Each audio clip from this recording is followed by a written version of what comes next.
Let's start talking about some physical symptoms because if you remember back to the first episode, that it wasn't until the first physical symptoms that I started noticing that it was what got me to the doctor to find out what was going on.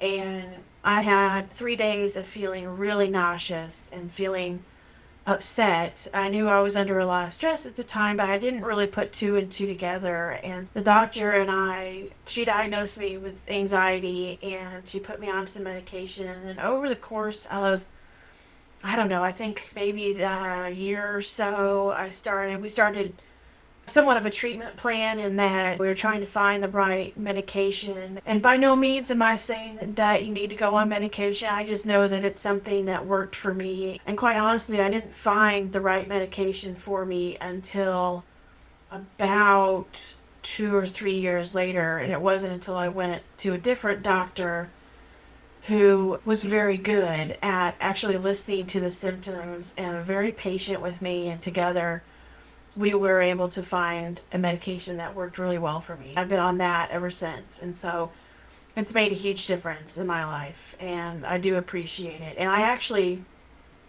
went off of it there for a while because I felt like I was doing really well.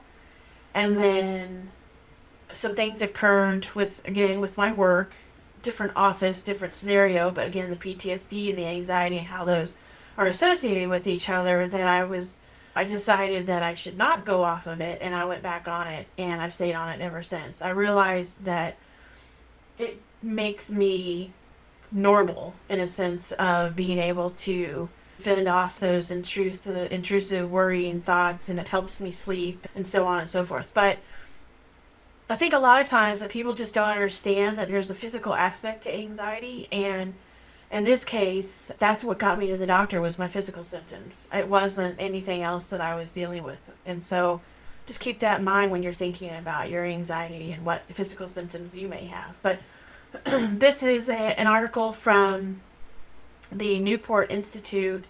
There's a list here of 10 physical symptoms, and we'll just go through them quickly and talk about each one of them. So the first one here on the list is nausea, upset stomach, and diarrhea. And I can tell you for a fact that nausea was the one that I felt the most back then. And upset stomach, I felt just overwhelmingly nervous and just really nauseous and just awful.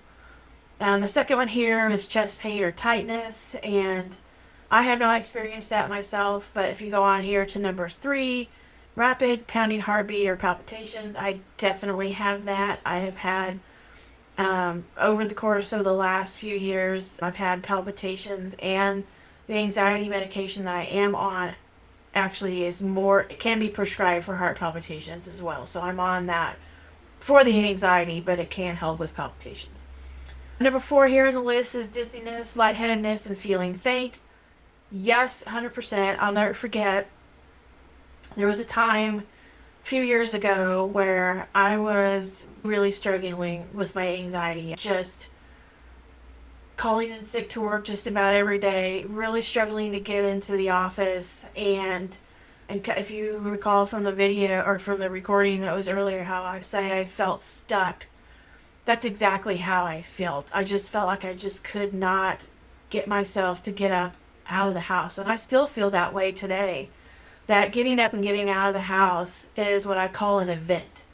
It takes a lot for me to get from one thing to the next with respect to getting ready. Getting up out of bed is like I have to really think about doing that. And then getting into the shower, and I have to really think about doing that, and then deciding what clothes I'm going to wear, and so on and so forth. And so that whole time frame that it takes me to get ready from the time to where I get up to the time I leave is an event. It takes my mind a long time to get wrapped around the idea that I'm going to be leaving the house. And I will say this, if you want to talk about PTSD, that because my issue with anxiety is around work, that now I actually have PTSD around my alarm on my phone. And it's so bad that when I know that I have to set my alarm, that I don't sleep well the night before because I don't want to hear that alarm. And so I will just not sleep well at all for the entire week because I'm going to have to get up to that alarm.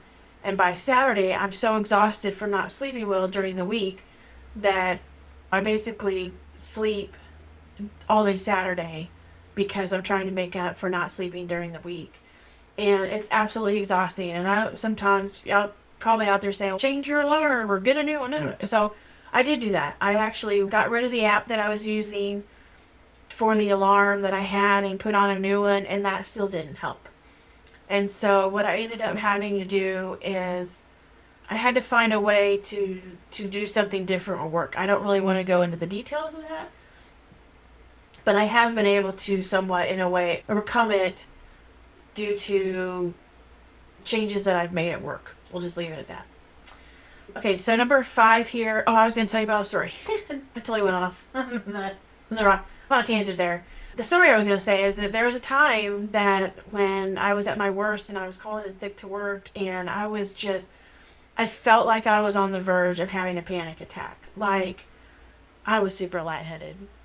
It just felt like all the blood had drained from my head, and I remember walking past the closet into this like little reading nook that I had in my room, and I got to the chair and was like leaning on put my hand on the back of the chair, and I felt my knees buckle underneath me, and I was able to catch myself on the chair, thankfully, and I didn't fall. But that right there, knowing that I was to that stage, that I was feeling that lightheadedness and feeling like I was going to faint, that it was not a good idea for me to go to work. I just knew that I wasn't going to be able to get to work safely, and so I ended up calling in. And that's one of many things that I had been dealing with physically with respect to the anxiety. But so we'll continue here on the list. So shaking and trembling, I tend to get that occasionally. It's not maybe one of my main things that I dealt with, but there have been times. I remember there was one time where I did get called into an office to talk with my boss, and it was not at all going to be a conversation that was going to be terrible, but the idea of having to go in and talk to my boss just was overwhelming. And I remember I ended up having to call a friend so they could talk me off the ledge to where I could go into this meeting with my boss and be okay. And so that's where the PTSD comes from too, is that what I'm dealing with is conversations that are normal for most people tend to be very overwhelming for me because of just that fear of what the conversation could be about. Even though I knew in my mind that it was fine, that it was a conversation that was fine, or going to be fine. There's still that being scared. Next here on the list is tense and sore muscles.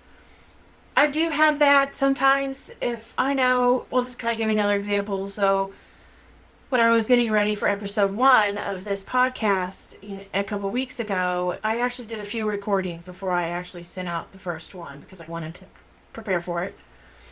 And I'll be honest, the second recording of the 3 that I did, I think was the best, but that's not what I used because the lighting was just terrible and it was just not right. And what ended up happening was just talking about, because in that episode we talked a little bit more about symptoms, physical symptoms and things with both anxiety and depression. And after it was all done, I was so anxious and stressed about talking about it that I could feel that my shoulders were up around my ears. And that when that occurs, or anytime that occurs when I'm in a very stressful or anxious in an environment that makes me extremely anxious, that I have to remember, even now, just doing it, even now, I have to remember to drop my shoulders. Because if I don't, then my shoulders and my neck tend to get very tense and very uncomfortable. I try to be conscious of that and try and drop my shoulders a little bit. And something too that has been occurring, and it hasn't occurred for a while because I've changed my work environment, but if I am really stressed or really anxious in a work environment, my eye starts to twitch. And it's actually my left eye, but my left eye starts to twitch. And I've told people at work, ones that I'm closer with and know what's going on with me, I have told them, I'm like, I'm not winking at ya. I'm just, there's something's going on here. I'm really anxious. And so that comes out with my eye twitching a lot. It drives me bananas. It's even not even when I'm at work. Matter of fact, I was on vacation one time and I actually was going to have a call with somebody that was work related while I was out. It was an important conversation that we were going to have. And so I was willing to do that while I was on vacation. And when I was talking with this person about the topic that we were talking about, my eyes started to twitch because we were talking about work, and the topic was a very stressful and one that made me very anxious. And so I don't even have to be at work for it to happen, but my eye does start to twitch when I'm really anxious. Next here on number 7 talks about shortness of breath and feeling like you can't take a full breath. I don't necessarily have that. Sometimes though with the palpitations, I won't say shortness of breath, but it takes my breath away with the palpitations. Sweating and feeling clammy, yes, I do have that for sure. Tingling and numbness, yes. For me, when I'm getting close to an anxiety attack, then my hands and face and stuff start to feel numb. And before I actually was diagnosed with anxiety many years ago, 20 years ago, I had a panic attack, and it was my first one, and I had no idea what was going on. And I've realized over the years that I've had anxiety my whole life, and so that was my first real panic attack. And I was driving home from a friend's house. I was a couple hours away, and I'll be honest, we were out drinking the night before, and so I was really hungover that day. And I think that had something to do with it, but oh my gosh, I was so anxious. And I was driving home.